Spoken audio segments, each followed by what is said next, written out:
fewer interruptions. I'm appealing to you, sir, to do that. Well, frankly, you've been doing more interrupting. That's all right, but he does plenty.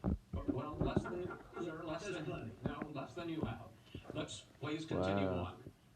The issue of race. Vice President Biden, you say that President Trump's response to the violence in Charlottesville 3 years ago, when he talked about very fine people on both sides, was what directly led you to launch this run for president. Oh, yeah, sure.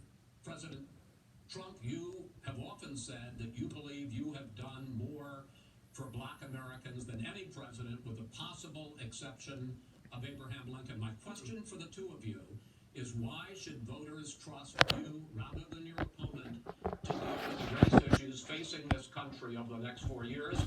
Vice President Biden, you go first. It's about equity and equality. It's about decency. It's about the Constitution. And we have never walked away from trying to require equity for everyone, equality for the whole of America. But we've never accomplished it. But we've never walked away from it like he has done. It is true. The reason I got in the race is when those people, close your eyes, remember what those people looked like coming out of the fields carrying torches, their veins bulging, spewing anti-Semitic bile, and accompanied by the Ku Klux Klan. A young woman got killed. And they asked the president what he thought. He said there were very fine people on both sides. No president has ever said anything like that. It is Now, second point I'd make to you is that when Floyd was killed, when Mr. Floyd was killed, there was a peaceful protest in front of the White House.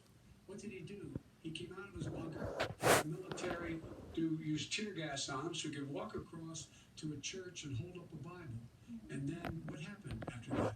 The bishop of that very church said that it was a disgrace. The general who was with him said all he ever wants to do is divide people, not unite people at all. This is a president who has used everything as a dog whistle to try to generate racist hatred, racist division.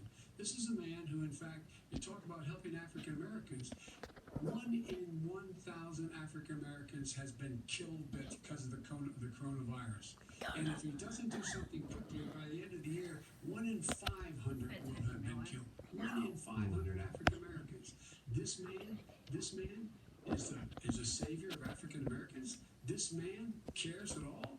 This man's done virtually nothing. Look, the fact is that you have to look at what he talks about. You have to look at what he did. And what he did has been disastrous for the African American community. So, President Trump, you have 2 minutes. Why should Americans trust you over your opponent? It's our YouTube TV account.